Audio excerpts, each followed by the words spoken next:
Je vous salue dans le nom de Jésus.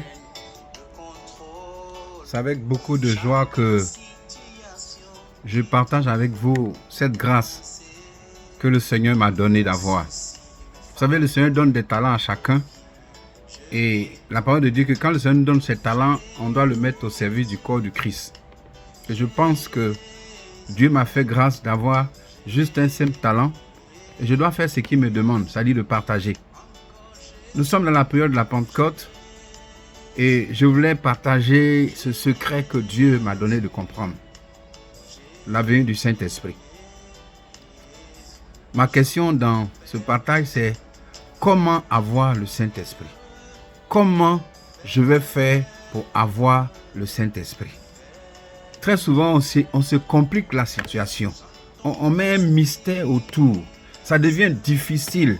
Et on a l'impression que de par nos propres efforts, nous pouvons avoir le Saint-Esprit. J'ai souffert, j'ai lutté. Je me suis battu des années en vain. Jusqu'à ce que je comprenne ce que j'ai compris. Et c'est pour ça que ce jour, je le partage avec toi. Et la première référence que je partage avec toi se trouve dans Jean, le chapitre 14, le verset 15. Il est dit cette parole dans ce chapitre. Si vous m'aimez, gardez mes commandements. Et moi je prierai le Père et il vous donnera un autre consolateur afin qu'il demeure éternellement avec vous. Le verset 17. L'esprit de vérité que le monde ne peut recevoir parce qu'il ne le connaît pas. Vous voyez, il dit si vous m'aimez, gardez mes commandements.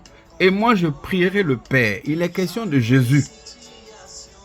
Quand tu aimes la parole de Dieu, quand tu aimes Jésus, quand tu aimes Dieu, dans ton état brut, le fait de chercher à l'aimer amène Jésus à négocier avec le Père, à prier avec le Père, pour que tu puisses recevoir le Saint-Esprit. Donc, au fait, avoir le Saint-Esprit, c'est être en communion avec Jésus.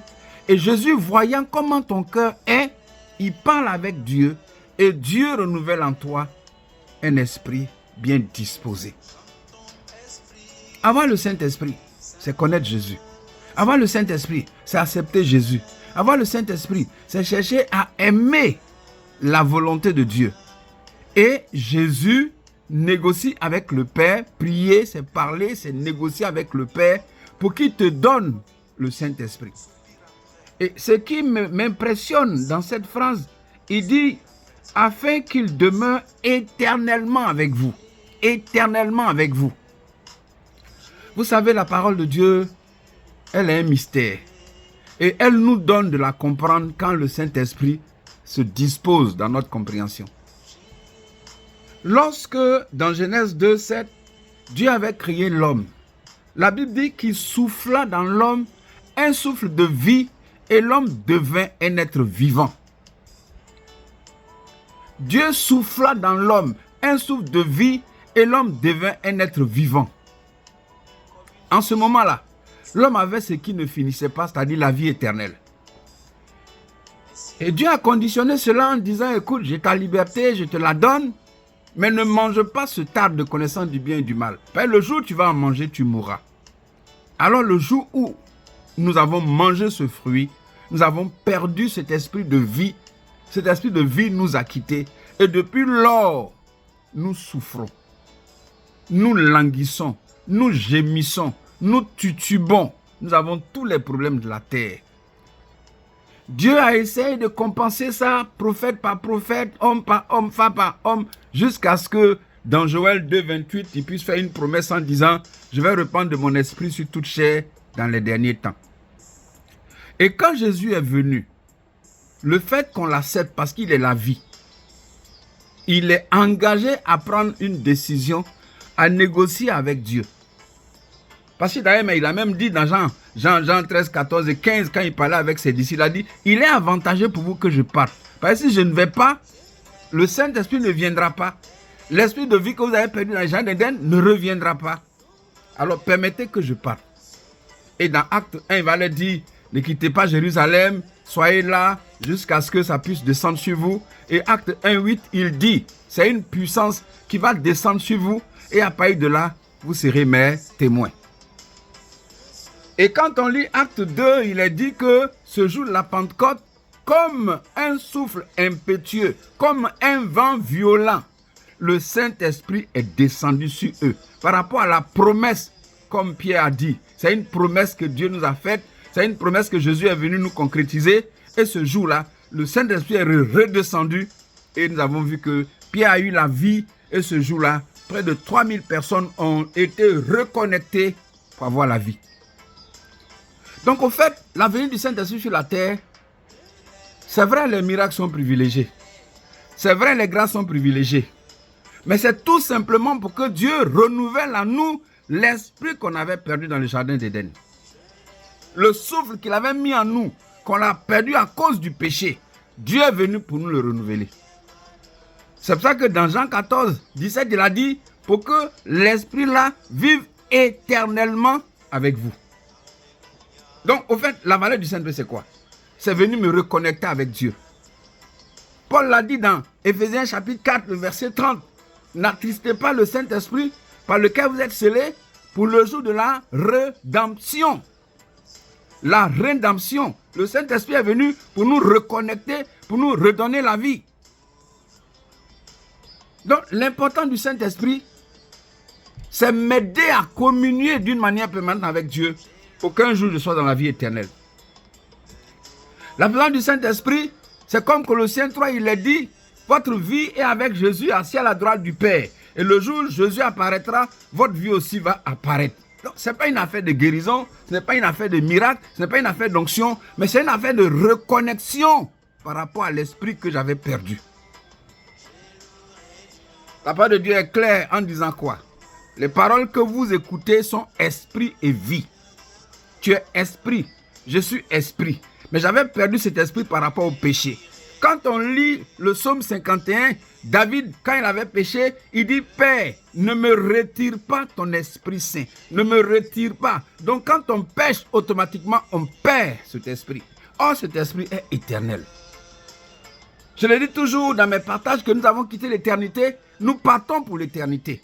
Et Dieu est venu par Jésus nous rendre éternels, déjà en marchant sur cette terre. Je voudrais vous encourager.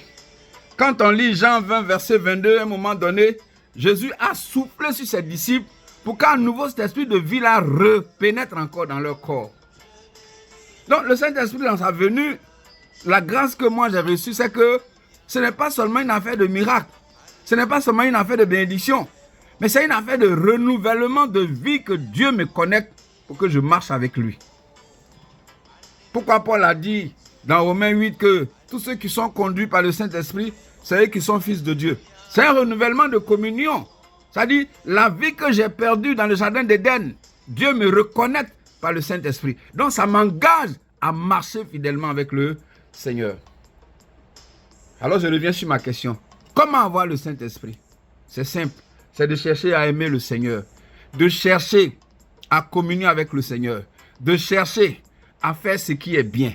De chercher à produire des fruits dignes de la repentance. De chercher à avoir une conversion limpide et sincère. De chercher à connaître davantage le Seigneur, avoir une vie chrétienne profonde.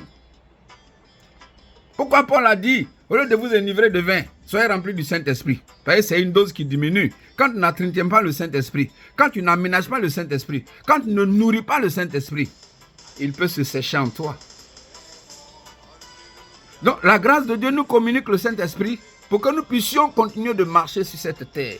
Parce que sans le Saint-Esprit, nous ne pourrions rien faire. Jésus a déclaré, je ne vais pas vous laisser orphelins, mais je serai avec vous tous les jours jusqu'à la fin du monde. Donc arrête de te poser trop de questions dans comment recevoir le Saint-Esprit. Mets-toi à aimer le Seigneur dans sa parole. Mets-toi à jeûner, à prier, à faire des réunions de prière, à engager des actions de bienséance pour la gloire du Seigneur, à produire les fruits du Saint-Esprit selon Galates le chapitre 5, le verset 22. Et en faisant ça, ça alimente le Saint-Esprit en toi et ça va t'entraîner jusqu'à ce que la vie éternelle soit ton partage. N'oubliez pas que dans 1 Corinthiens 3, il est dit, nous sommes le corps du Saint-Esprit, le temple du Saint-Esprit. Mais dans Apocalypse, il est dit que Dieu sera notre temple en ce jour. C'était juste pour vous encourager, pour dire, ce n'est pas la peine de chercher à vous décarcasser pour l'avoir, mais cherchez seulement à vous soumettre à la parole de Dieu et le Saint-Esprit descendra sur vous et vous vivrez éternellement pour la gloire du Seigneur. Soyez bénis et recevez cette faveur au nom de Jésus de Nazareth. Amen.